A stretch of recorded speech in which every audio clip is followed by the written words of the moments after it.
Fanfiction Reviews. I love fanfiction. I know, shocking, considering what proliferates my YouTube channel. I love writing it, acting it, discussing it, and reading it.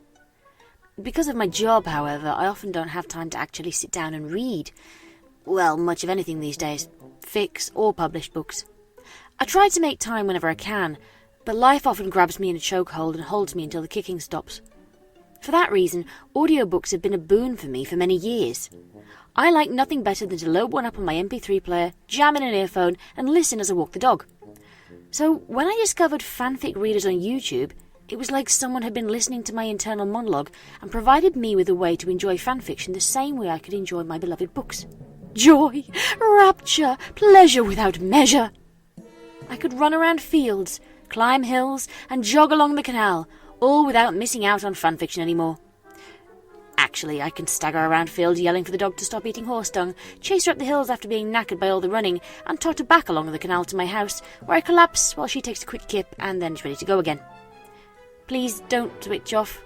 I have a point, I assure you.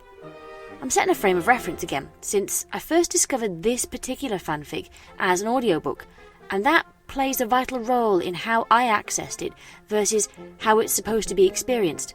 And as I said in the beginning when I started these reviews, these are very much my personal views, and they're influenced by me personally in my life and how I managed to access them in the first place. So this is going to factor.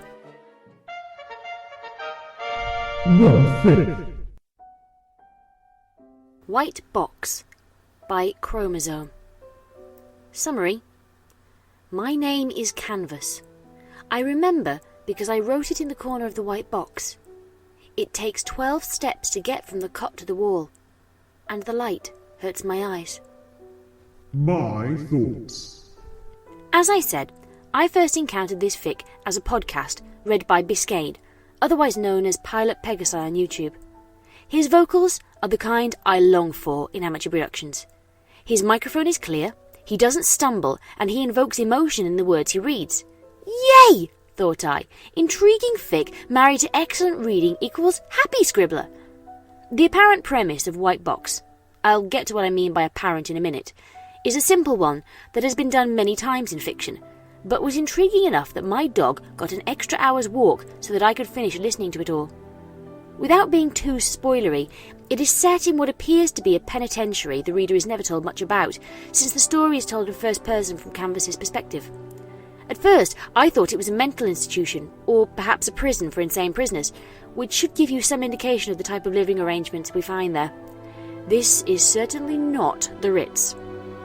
As with a lot of things in the setup of the story, we are left to infer what's really going on and draw our own conclusions about the ponies who are keeping our main character incarcerated, and the reasons why, with revelations about the truth kept until the end. Canvas's life is a routine that is irrevocably altered when he starts getting visits to his cell, the white box of the title, as part of an outreach program. His visitor? One Miss Twilight Sparkle, faithful student of Princess Celestia. Twilight starts to make him question his life and his world, leading to the aforementioned revelations. The plot kept me intrigued until the end, and I went home, tired from all the walking, but satisfied. When I started this review show, White Box immediately sprang to mind for the subject of an episode, so I toddled off to find a text version. I'm not a great fan of Google Docs, simply because I haven't much experience with them, and I find the limited open public forum feedback angle a little off-putting. Nevertheless, clicky went I, and discovered that White Box is actually more than I knew. It is, in fact, one of those rare things.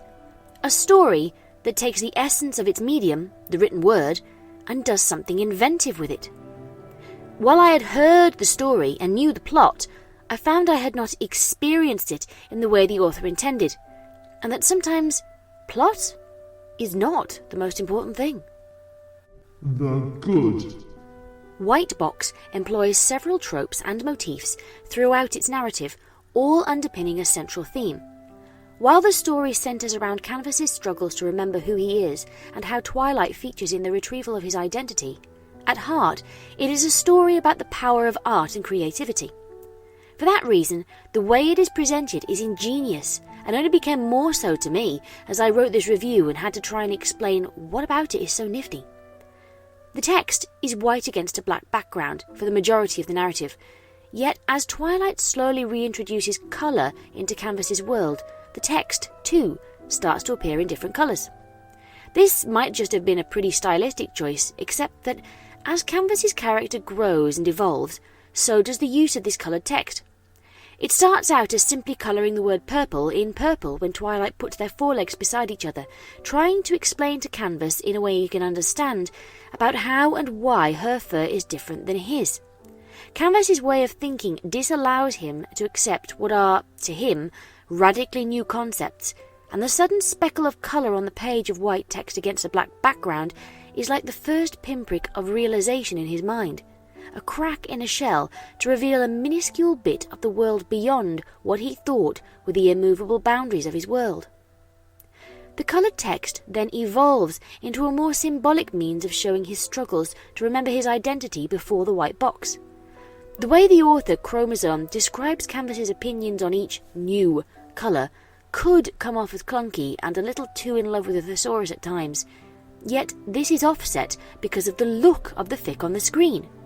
The reader is encouraged to see colours, things we usually take for granted, as unusual, fantastical things because of the flat monochrome of the text that has come before it.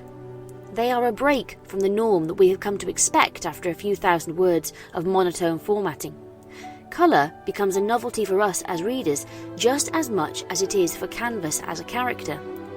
Added to this, the meaning of the words themselves simultaneously describes its significance to him and his frame of reference as an amnesiac shut-in, thereby allowing us to gain more understanding of just how his world and his viewpoint is changing than if we had just been told it in standard black and white formatting. Just as Canvas's world was limited to white and not white at the start of the story, so too are our expectations limited at the beginning of the fic, and both are eventually stimulated by the reintroduction of colour after we've been allowed to feel its absence. It's difficult for me to explain in audio how intrinsic the visual is to this fanfiction. Like trying to make someone understand why comic books like Watchmen or Strangers in Paradise are so heavily reliant on their visuals as well as their story, when they've never read them. I have seen coloured text used to great effect in fanfictions before. Background Pony by Short Skirts and Explosions is a good example of colour implying about the significance of names and how thoughts that belong to some other pony appear in the mind of the narrator. However, White Box goes beyond just using it as a decoration, even if a slightly significant one. In White Box, the colour is an integral part of the story, the narrator and the theme forming the foundation of everything else. The author has taken a part of fandom that is often looked down upon. In a fandom like MLP, which is awash with audiovisual media like PMVs, fan-generated animation, radio plays, pop music, orchestral symphonies, and more. Seriously, I once saw somebody playing the theme song on a floppy disk. A floppy disk!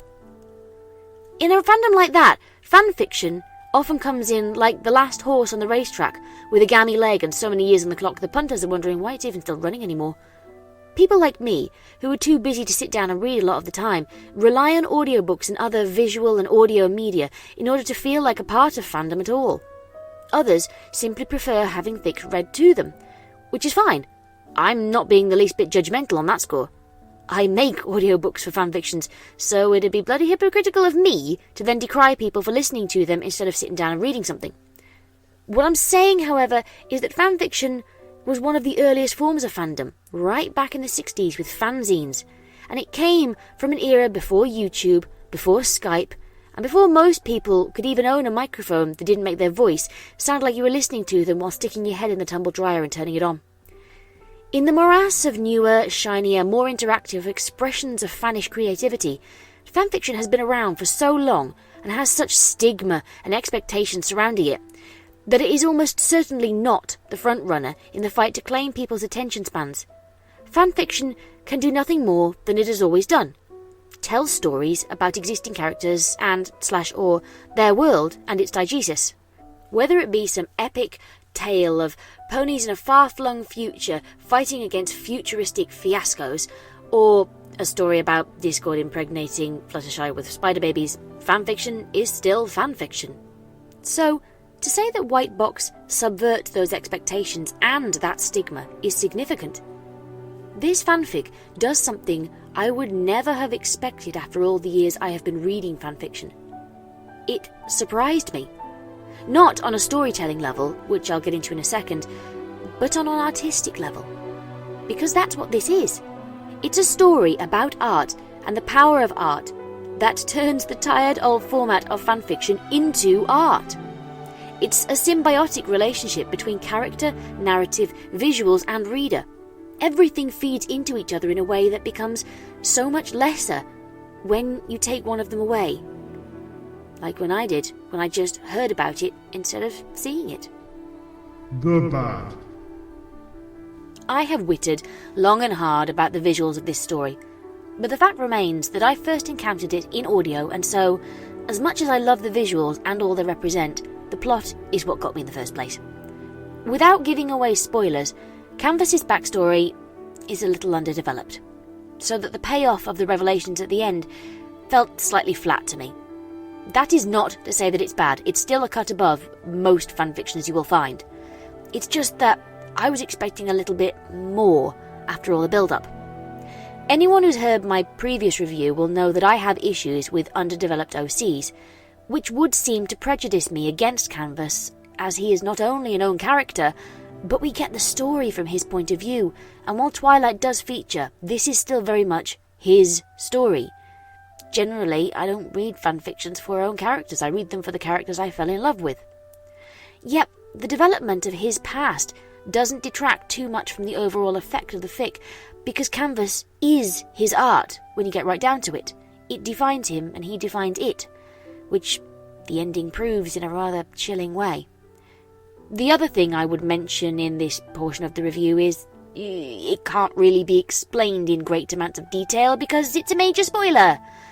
Let's just say that even though she's off-screen for the whole fic, Celestia's characterization might require some suspension of disbelief, depending on how you roll with her being either a benevolent goddess mother figure versus the quietly practical to the point of ruthlessness ruler of a nation that has lasted for over 1,000 years. Final verdict. For the love of all that is pastel and pony-shaped, go read the damn story. I have waffled so much that you could have read it already by now and seen what managed to turn me into a melting blob of admiration and analysis.